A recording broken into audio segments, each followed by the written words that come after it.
क्या देश में एक साथ चुनाव होने वाले हैं, और अगर होने वाले हैं तो कब होने वाले हैं, ये एक बड़ा सवाल है।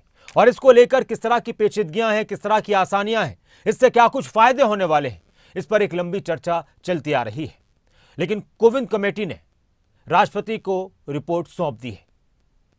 हजारों पेज की रिपोर्ट है और इसमें पूरी प्रक्रिया के साथ कि एक साथ देश में अगर चुनाव कराए जाते हैं, लोकसभा के और विधानसभा के, तो उससे क्या कुछ फायदे हो सकते हैं, किस तरह की दिक्कतें हो सकती हैं, वो सारी तफसील के साथ इसमें बातें होंगी। ये रिपोर्ट देखिए।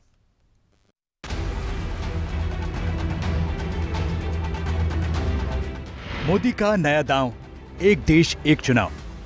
देश की चुनावी तस्वीर बदलने वाला बड़ा कदम। 2029 में एक साथ चुनाव कराने की सिफारिश। सामने 2024 का लोकसभा चुनाव है, जिसकी तैयारी में पीएम मोदी से लेकर राहुल गांधी, अखिलेश यादव से लेकर ममता बनर्जी, अरविंद केजरीवाल से लेकर ओवैसी तक खूब भागदौड़ कर रहे हैं।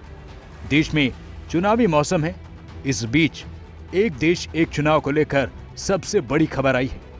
वन नेशन वन इलेक्शन पर विचार कर रही पूर्व राष्ट्रपति रामनाथ कोविंद की अध्यक्षता वाली कमेटी ने राष्ट्रपति द्रौपदी मुर्मू को अपनी रिपोर्ट सौंपी है। पैनल ने राष्ट्रपति भवन में राष्ट्रपति को 18,626 पन्नों की रिपोर्ट दी है।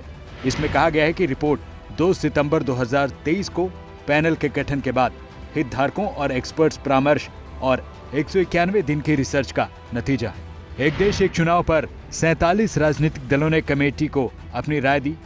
32 पक्ष में, 15 विपक्ष में वोट डाले। 2029 में एक देश एक चुनाव की सिफारिश की गई। पहली बात तो कि एक साथ जब चुनाव होते हैं, जैसे पहले होता था 1951 से 1967 तक, भाई चुनाव की प्रक्रिया खत्म हो जाती थी, 5 साल में एक बार होता था।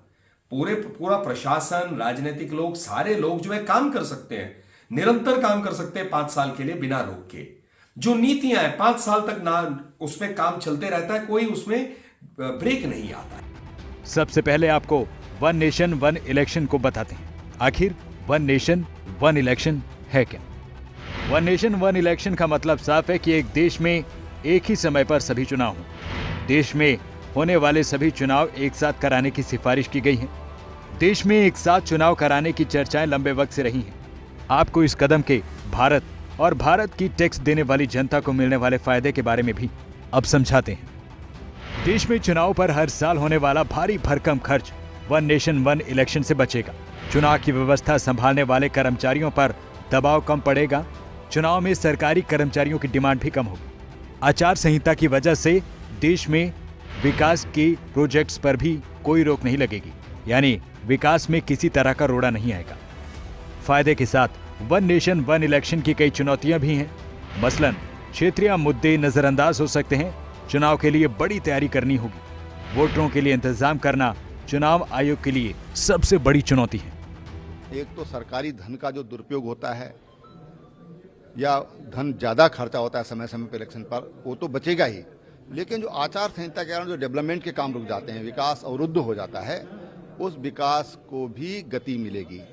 और मैं समझता हूँ कि अगर ऐसा हो जाए और विपक्ष ऐसा, मैंने तो ये देखा कि पर्सनल किससे बात करो तो वो कुछ और बोलते हैं, और जब पॉलिटिकल निर्णय की बात आती है तो उसमें पॉलिटिक्स उनको लगता है कि यार इसका श्रेय तो मोदी जी को मिल जाएगा। देश में लोकसभा की 500 से ज्यादा सीटें हैं। सभी पर एक साथ चुनाव होते हैं। इसके अलावा सभी राज्यों और केंद्र शासित प्रदेशों की 4126 सीटों पर चुनाव कराने होंगे। इसे जमीन पर उतारने में सबसे बड़ी चुनौती ये आएगी कि कई राज्यों में कुछ महीने पहले ही सरकारें चुनी गई हैं और कई राज्यों में अगले साल चुनाव होने हैं। वन नेशन वन इलेक्शन देश के लिए जरूरी है, जिसके अपने फायदे और बड़ी चुनौतियां हैं। एक देश एक चुनाव लागू करने के लिए कई राज्य विधानसभाओं का कार्यकाल घटेगा। जिन राज्यों में विधानसभा चुनाव 2023 के आखिर में हुए हैं, उनका कार्यकाल बढ़ाया जाएगा। ब्यूरो रिपोर्ट, खबरें अभी तक। और चुनाव आयोग के 2 नए चुनाव आयुक्तों के नाम फाइनल हो चुके हैं। प्रधानमंत्री की अध्यक्षता वाले पैनल की बैठक हुई और इसके बाद नेता विपक्ष अधीर रंजन चौधरी ने कहा कि पूर्व IAS अफसर ज्ञानेश कुमार और सुखवीर संधू के नाम पर मोहर लगी है। सुखवीर उत्तराखंड के चीफ सेक्रेटरी और NHAI के चेयरमैन रह चुके हैं। ज्ञानेश कुमार 1988 बैच के केरल कैडर के IAS अफसर हैं। तो 2 नामों पर बात फाइनल हुई है। चुनाव आयुक्त के रूप में ज्ञानेश कुमार गृह मंत्रालय में भी वो काम कर चुके हैं और एक बड़ी जिम्मेदारी इस वक्त दोनों लोगों को मिली है। सुखबीर संधू की अगर बात की जाए तो वो उत्तराखंड में भी काम कर चुके हैं, चीफ सेक्रेटरी वो उत्तराखंड में रह चुके हैं। हालांकि उनका ताल्लुक पंजाब से है।